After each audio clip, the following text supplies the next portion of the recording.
Bonjour à tous, donc moi je suis Olivier Rabian, je suis conseiller en gestion de patrimoine basé à Paris et j'accompagne mes clients sur tous les sujets d'organisation du patrimoine en vue d'une expatriation en collaboration avec les avocats fiscalistes pour tout ce qui est mise en place fiscale et administrative. Et moi, mon cœur de métier, c'est vraiment l'aspect investissement, c'est-à-dire sélectionner les investissements les plus pertinents par rapport à votre situation pour optimiser les choses en matière de rentabilité, en matière de fiscalité, en fonction de votre projet de vie et de vos objectifs.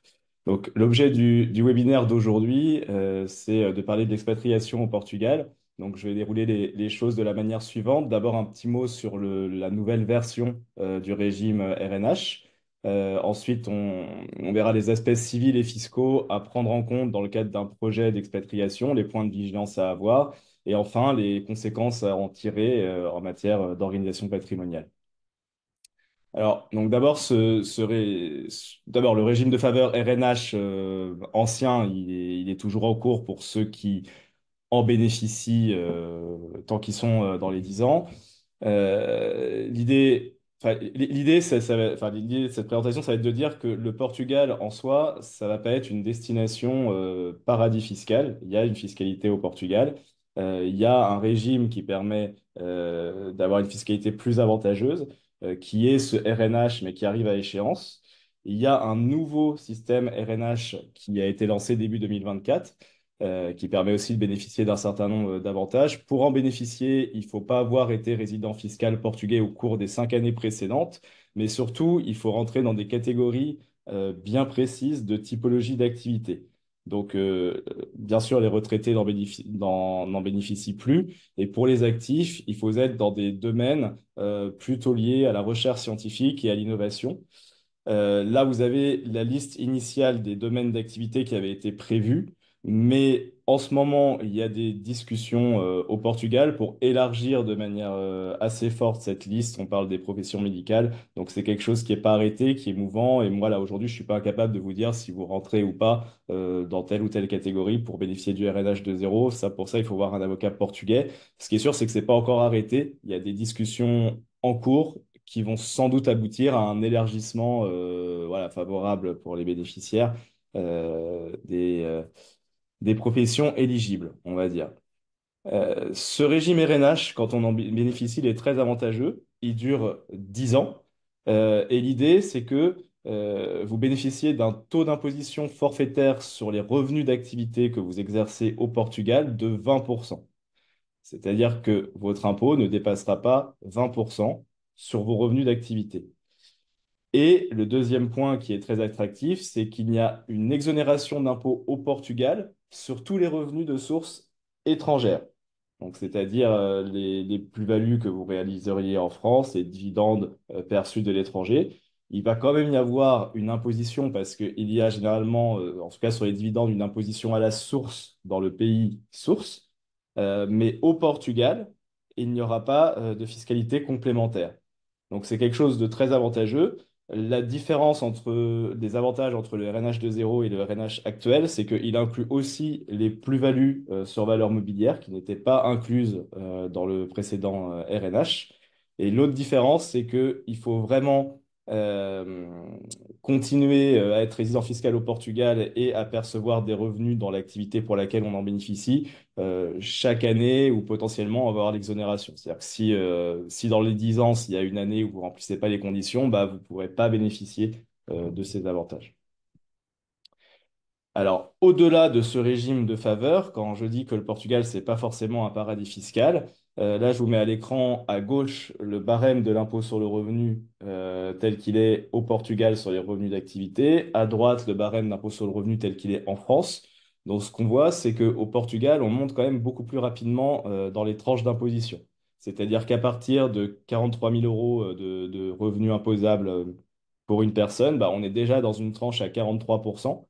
Là où il faut être au-dessus de 90 000 euros par personne pour être dans la tranche à 41% en France. Donc ça monte beaucoup plus rapidement et ça monte beaucoup plus haut dans les tranches, puisque au-delà de 80 000, on est à 48%, alors qu'en France, on est au maximum à 45%. Vous avez aussi un impôt exceptionnel sur les hauts revenus, enfin une cotisation sur les revenus, hauts revenus au Portugal, comme en France, mais au Portugal, ça se déclenche à partir de 80 000 euros, alors qu'en France, cette cotisation exceptionnelle, elle se déclenche à partir de 250 000 euros par personne. Donc une imposition sur le revenu, en tout cas, qui est de base plutôt plus lourde au Portugal qu'en France. Ensuite, en termes d'imposition sur les revenus du capital, si on fait des plus-values en cédant des titres en bourse ou si on perçoit du dividende, bah, au Portugal, il y a aussi un taux d'imposition forfaitaire qu'on peut comparer à la flat tax qui est de 28%. Donc, à l'heure où on se parle, il n'y a pas beaucoup de différence avec la France où on est imposé à 30% la flat tax sur ce type de revenus. Mais bah, là, on parle pour l'année prochaine d'augmenter la flat tax en France. C'est sûr que ça ne va pas aller en diminuant. Donc, peut-être que cet écart va se creuser favorablement en faveur du Portugal. Pour tout ce qui est revenu locatif de biens immobiliers, le principe, quelle que soit la destination que vous choisissez, est que les revenus fonciers restent imposés en France si vous avez des biens en France. Donc vous partez au Portugal, les loyers que vous percevez sur des biens français, ils continueront de toute façon d'être imposés en France à un taux qui va être de 27,5% jusqu'à 26 000 euros de revenus fonciers et de 37,5% au-delà. Donc c'est imposé en France, mais c'est plutôt un taux qui est généralement inférieur au taux d'imposition qu'on a quand on est résident fiscal français. Les biens qui sont situés en France restent aussi imposables à l'IFI. Au Portugal, la fiscalité sur les revenus immobiliers, sur les biens qui sont détenus au Portugal, elle est variable vraiment en fonction de si c'est meublé ou non meublé, et surtout en fonction de la durée de location, si c'est des durées de location courtes ou des durées de location longues. Plus vous allez avoir une durée de location longue, plus le système d'imposition va être favorable. En France, on a un impôt sur la fortune immobilière. Euh, donc quand vous partez au Portugal, les biens que vous détenez en France restent soumis à l'IFI si, enfin, si vous dépassez le seuil de déclenchement de l'IFI. Au Portugal, il n'y a pas d'impôt sur la fortune, ni d'impôt sur la fortune immobilière à proprement parler, mais il y a une espèce de taxe foncière adossée sur la valeur des biens qu'on détient, qui finalement, dans son mode de calcul et dans ses taux, peut s'approcher ouais, du mode de calcul de l'IFI français. Le gros avantage du Portugal en matière de fiscalité, au-delà de ce régime RNH, c'est qu'il n'y a pas de droit de succession ou très peu de droits de succession. C'est-à-dire que bah, en France, on a un barème des droits de succession qui est élevé, hein, qui est par personne transmettante et par bénéficiaire, 20% jusqu'à 550 000 euros, 30% à peu près jusqu'à 900 000, 40% et puis 45%. Au Portugal, pour les transmissions en ligne directe, conjoint, enfant, il n'y a pas de droit de donation ou de succession. Pour les donations en ligne indirectes, il y a ce qu'on appelle un droit de timbre de l'ordre de 10%. Mais donc, voilà, en ligne directe, c'est exonéré et donc c'est très avantageux par rapport à la France. Excusez-moi de vous couper. Ça fonctionne, arrêtez-moi si je dis une bêtise, uniquement si les héritiers sont résidents portugais. Tout à fait. Je vais y Ok, venir, mais effectivement, vous avez bien compris la subtilité qu'il ok. faut avoir en tête. Tout à fait. Donc effectivement, une fois qu'on a dit ça, donc en gros, fiscalité sur les revenus plutôt défavorable par rapport à même défavorable hein, par rapport à la France, sauf si on bénéficie du régime RNH. Fiscalité sur les revenus du patrimoine, plus-value, dividendes, euh, aujourd'hui pratiquement équivalente, mais comme on va avoir sans doute des hausses d'impôts en France, bah, ça va être plus favorable. Et par contre, du point de vue de la transmission, bah là, effectivement, si on s'organise comme il faut, bah, ça n'a rien à voir avec la France. Maintenant, il y a deux points de vigilance à avoir quand on s'expatrie au Portugal, surtout si vous bénéficiez du régime RNH. C'est d'abord, il faut s'assurer d'être vraiment considéré comme résident fiscal portugais. C'est-à-dire que la France, en tant qu'État, va toujours chercher à vous taxer, quel que soit votre lieu de situation, va toujours chercher à dire, ah oui, mais il y a un élément de rattachement à la France qui fait que nous, on est en droit de taxer vos revenus. Il se trouve qu'il y a une convention fiscale entre la France et le Portugal qui définit les règles pour définir ce lieu de résidence fiscale et cette règle, c'est des critères successifs. Donc, si on veut bénéficier de la fiscalité portugaise, d'abord, on va regarder où est votre foyer d'habitation permanent. Foyer d'habitation permanent, finalement, c'est un lieu de résidence auquel vous avez accès à tout instant. Si vous avez une résidence en Portugal et que vous n'avez plus de biens immobiliers à disposition en France pour vous loger, bah, de fait, on s'arrête à ce critère-là. Vous êtes de fait considéré comme résident fiscal portugais et puis la France n'a rien à dire pour chercher des poux, entre guillemets. Si jamais vous gardez un bien type résidence secondaire ou une résidence dans laquelle vous allez loger quelques mois par an en France, bah, on ne va pas s'arrêter à ce critère-là, on va aller au second critère qui est de voir où est le centre de vos intérêts vitaux. Et là, on va regarder bah, où habite votre famille, où sont scolarisés vos enfants, de quelle source vous tirez vos revenus. Donc c'est un peu plus aléatoire. Donc voilà, si on veut vraiment bénéficier de manière certaine de la fiscalité portugaise sans avoir 36 complications à faire, bah, le meilleur moyen, c'est de ne plus avoir de foyer d'habitation principale en France. L'autre point de vigilance à avoir, vous l'avez soulevé vous-même, c'est que cette exonération de droits de succession, en fait, bah, certes, elle existe, mais il faut encore pouvoir en bénéficier. Concrètement, au moment de votre décès, si vous décédez au Portugal, si vos héritiers sont en France au moment de votre décès, de toute façon, ils vont être taxés en France sur l'ensemble de vos biens. Donc, bah, finalement, ce sera comme si la succession était française.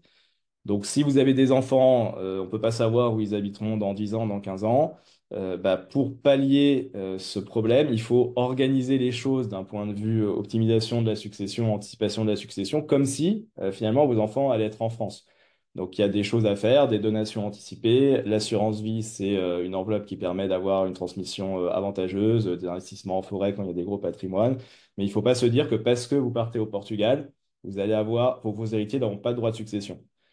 S'ils sont en France, ils seront taxés comme si vous étiez en France. Et s'ils n'habitent pas en France, s'ils ne sont pas résidents fiscaux français, mais que vous conservez du patrimoine en France, que vous avez des comptes bancaires en France, des biens immobiliers en France, des placements en France, bah, cette part de patrimoine qui est en France sera quand même taxée par la France, même si vous êtes au Portugal et que vos héritiers ne sont pas en France. Donc attention, il y a quand même une réflexion à avoir pour anticiper tout ça. Les autres points de vigilance sur lesquels on attire l'attention souvent, c'est sur le plan civil. Sur le plan civil, en France, en matière de succession, bah, il y a des histoires de réserve héréditaire pour les enfants. On a des régimes matrimoniaux qui sont bien définis, qui vont pas être les mêmes quand vous partez dans un autre pays. Et d'un point de vue civil, bah, il faut décider quelle loi on veut appliquer en cas de divorce ou en cas de décès. Donc, on conseille dans tous les cas de faire un testament pour bien stipuler la manière dont on souhaite que les choses se passent et le droit du pays auquel on veut faire référence dans le traitement de sa succession. Et puis, il faut aussi désigner son régime matrimonial pour être sûr que, d'un point de vue civil, les choses s'appliquent telles qu'on l'a prévu. Il y a souvent la question de l'affiliation à la sécurité sociale qui revient dans le cas d'une expatriation. Alors, les choses sont assez simples. Les personnes qui sont retraitées, qui vont s'expatrier au Portugal, restent affiliées à la sécurité sociale française. En revanche, les personnes qui sont actifs, qui s'expatrient, bah, vont rendre leur carte vitale et être affiliées au régime d'assurance maladie au Portugal. Si on souhaite maintenir, quand on est actif, qu'on part au Portugal, si on souhaite maintenir ses cotisations santé ou retraite vis-à-vis de la France, ben, il y a la possibilité de cotiser à la CFE, c'est-à-dire la Caisse des Français de l'étranger. Donc voilà un peu pour les points importants à mon sens en termes de fiscalité et de points de vigilance à l'avoir sur les aspects civils et fiscaux. Maintenant, par rapport à tout ça, la question qui se pose, c'est, OK, si on a un projet d'expatriation ou si on est au Portugal, bah, comment organiser son patrimoine pour optimiser les choses? La première question qui se pose souvent, c'est qu'est-ce que je fais de mon patrimoine immobilier, que ce soit ma résidence principale, ma résidence secondaire ou des investissements locatifs que je vais avoir. Est-ce que je les vends? Est-ce que je les garde comme pied à terre? Est-ce que je les mets en location? Donc, par rapport à ce qu'on a dit sur l'aspect détermination de la résidence fiscale, souvent quand on s'expatrie, c'est pas conseillé de garder un pied à terre. Mais au-delà de ça, moi, mon point de vue, voilà, c'est qu'il faut vraiment, il peut y avoir une part affective dans la détermination de ce qu'on fait de ces biens immobiliers. Mais je pense qu'il faut regarder simplement la rentabilité intrinsèque des choses et se dire que le patrimoine immobilier, bah, c'est super par rapport à l'effet de levier du crédit pour se constituer un patrimoine. Une fois qu'il est constitué, bah, on peut se poser la question d'arbitrage en faveur de placements potentiellement euh, plus rentables par rapport à la fiscalité assez lourde de l'immobilier en France. Voilà, faut se poser la question pour moi de manière terre à terre en fonction du potentiel de valorisation et de rentabilité des biens. Ce qui est sûr, c'est que quand vous partez au Portugal, vous savez qu'en France, quand on vend sa résidence principale, on est exonéré de l'impôt sur la plus-value.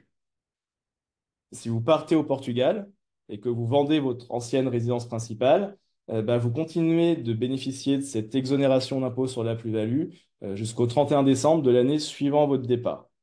Donc, on n'est pas obligé de le faire avant de partir, mais il ne faut pas trop tarder à le faire pour pas être fiscalisé là-dessus.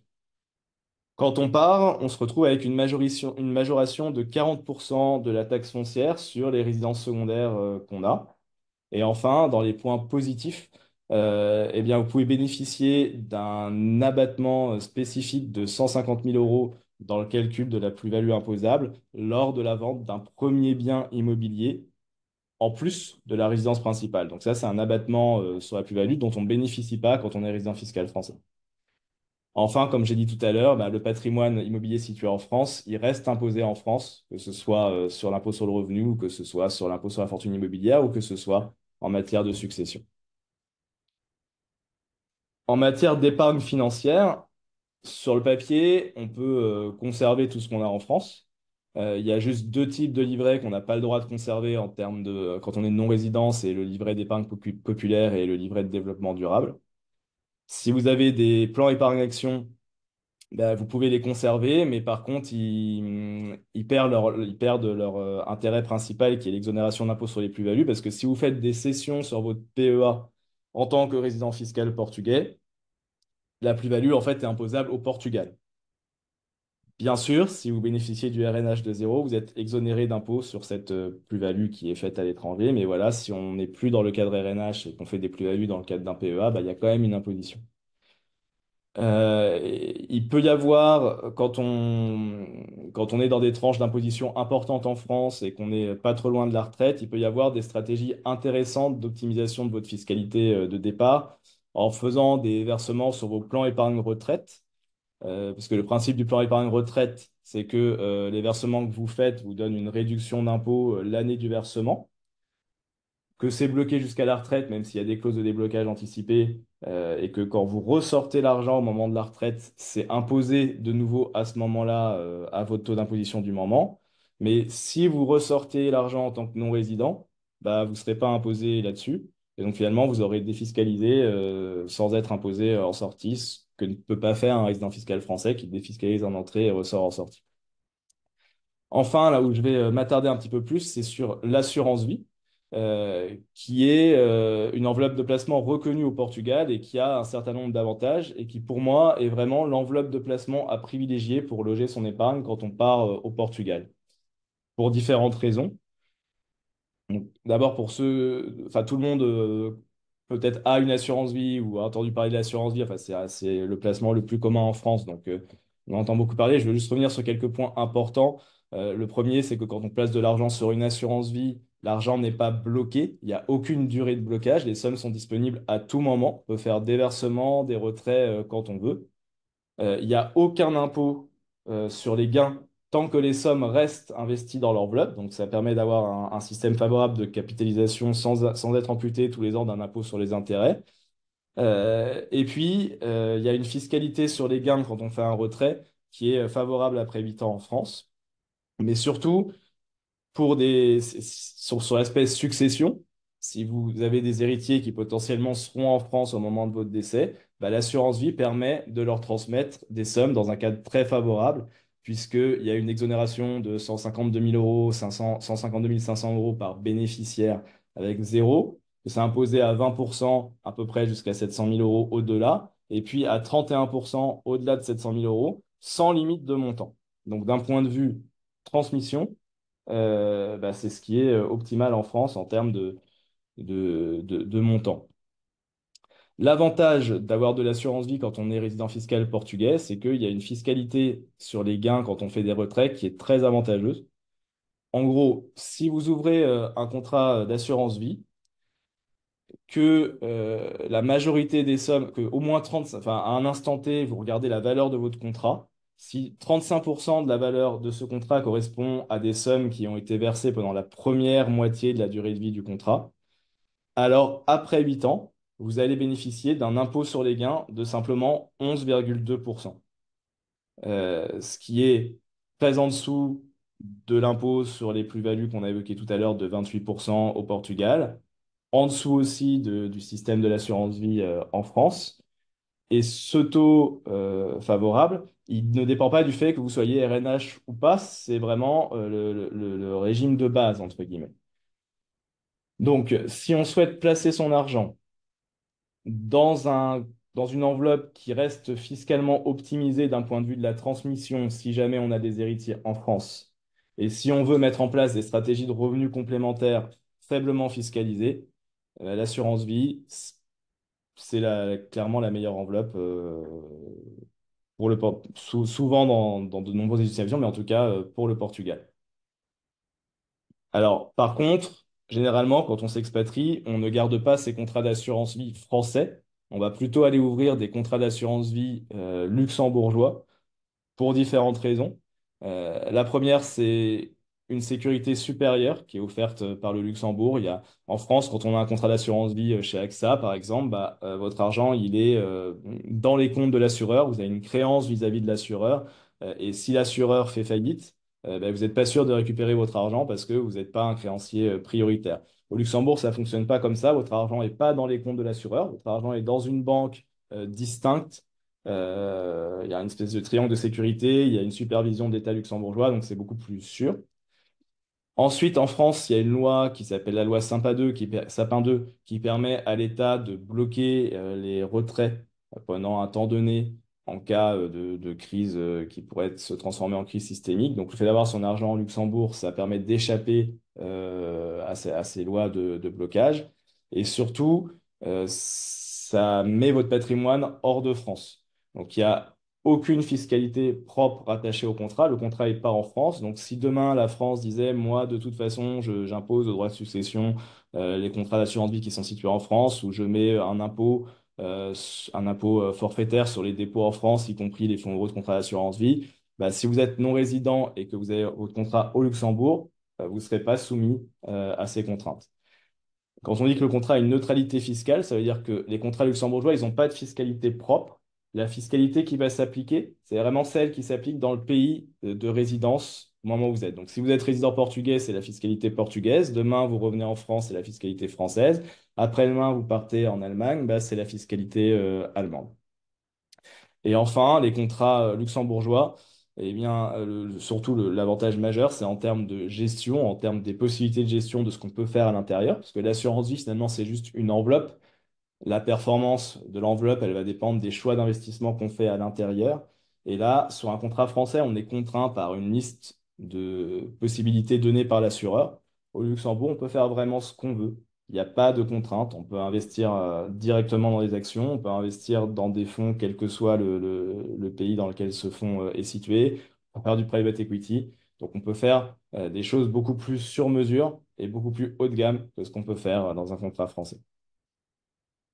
Donc voilà pour l'aspect épargne. J'aimerais finir en disant un mot sur les solutions de financement qui existent quand on souhaite acheter un bien immobilier au Portugal. Euh, donc souvent, si on a un projet d'expatriation, qu'on envisage d'acheter une résidence principale et qu'on peut, souvent c'est plus facile de le faire depuis la France avant son départ pour essayer de bénéficier de conditions d'emprunt aux conditions françaises, c'est-à-dire des durées qui peuvent aller jusqu'à 25 ans, des taux fixes. Au Portugal, souvent, il faut un apport beaucoup plus conséquent qu'en France. Vous allez avoir des taux variables. En gros, ça va être plus compliqué et plus cher. Il existe des solutions de financement depuis la France, notamment auprès de filiales françaises de banques portugaises, qui permettent d'emprunter à des conditions similaires pour l'achat de biens au Portugal que sur des biens français. Et ensuite, pour les personnes qui ont un patrimoine, et là, il y a des solutions qui peuvent être intéressantes en termes de coûts, en prenant soit des garanties sur des biens immobiliers existants que vous pouvez avoir par ailleurs, ou soit en prenant des garanties sur des contrats d'assurance vie que vous pouvez avoir X ou Y. Donc voilà, enfin moi j'ai fait le tour des sujets que je souhaitais aborder aujourd'hui et je suis à votre disposition si